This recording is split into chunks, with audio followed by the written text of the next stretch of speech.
even like to smile. Whack! Me, I'm tight as fuck!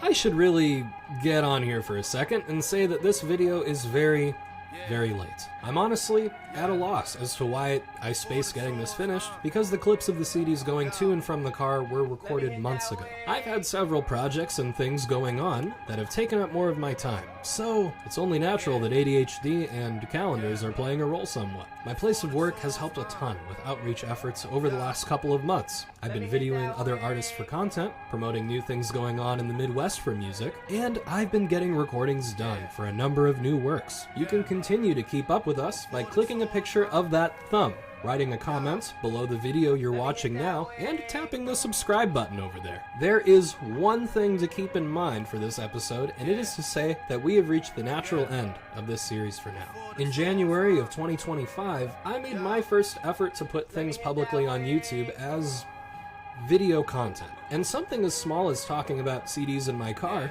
ended up being a really fun way to share albums with people. While I'm likely to stay on this platform, the overall focus of things will change over time. I've always been a musician first, and will devote more time to music as opposed to creating videos, or otherwise making videos about those videos. I'm just as lost as you are right now. Keep your subscription. We're not going to end any of the other series right now, and there's going to be more fun stuff to come, so there's no need to get upset. I think it's about time that we check out the last CDs that I'll share for now. What do you think?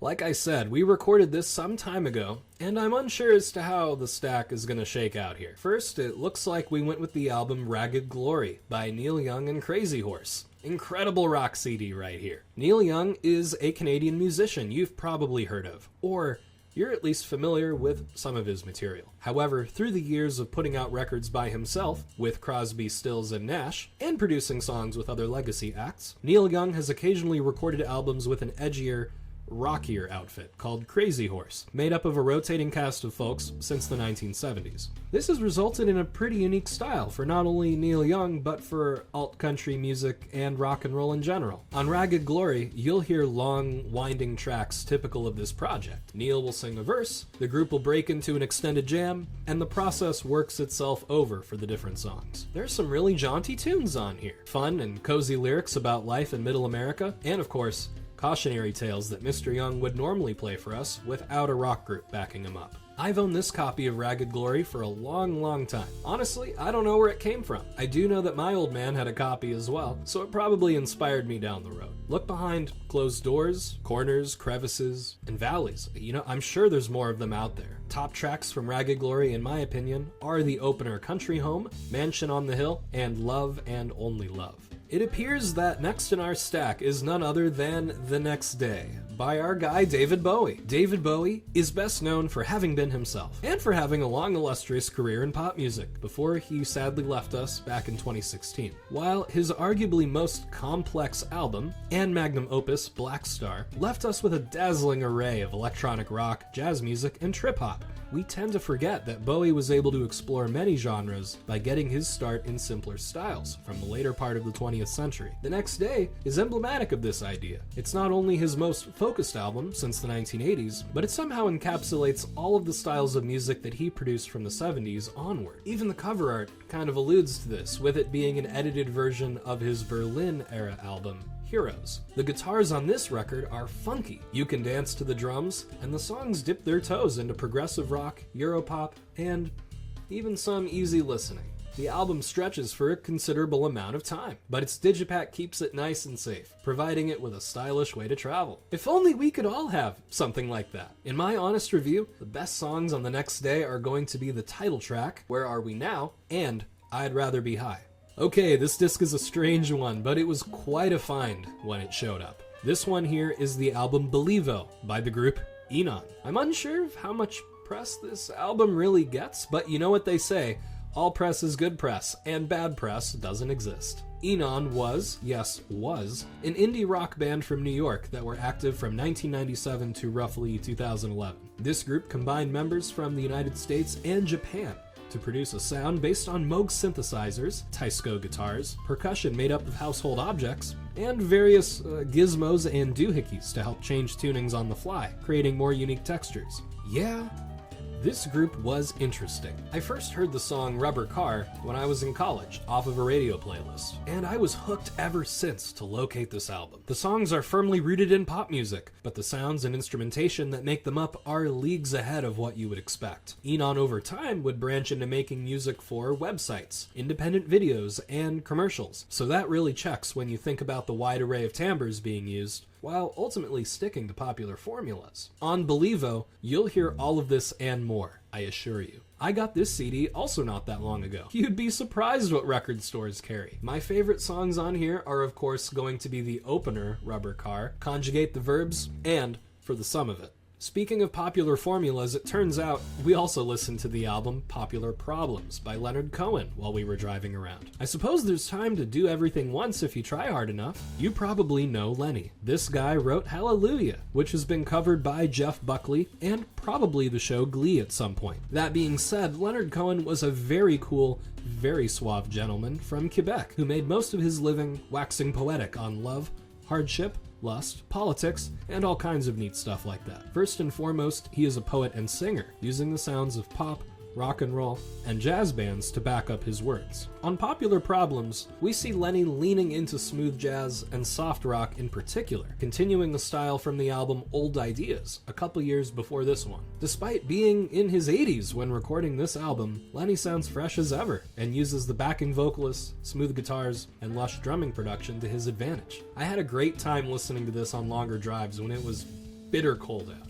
This dude's voice warms you right up. I in fact got this disc when I visited Quebec back in October. Shout out to my buddy Niall for finding it when we were at Cheap Thrills. The top tracks are likely to be slow, almost like the blues, and Born in Chains. Coming up next in our November stack, we've got the record Boys for Pele by Tori Amos. Tori has always been one of my favorites, and it was awesome to have this disc with us. Tori Amos is a singer, songwriter, and keyboardist who has created countless works of art pop and performance art through the indie scene and into the mainstream. We love her for it. Her debut, Little Earthquakes, is probably her most popular, but ever since that record, she's been incorporating more Baroque pop and complex compositional structures to her music. On this album, or the previous record, Under the Pink, Tori explores changes to the typical pop song by making sections non-linear, sequencing and stitching together tracks, and using instruments like the harpsichord and brass bands to build a much wider universe for us. Boys for Pele in particular uses brass,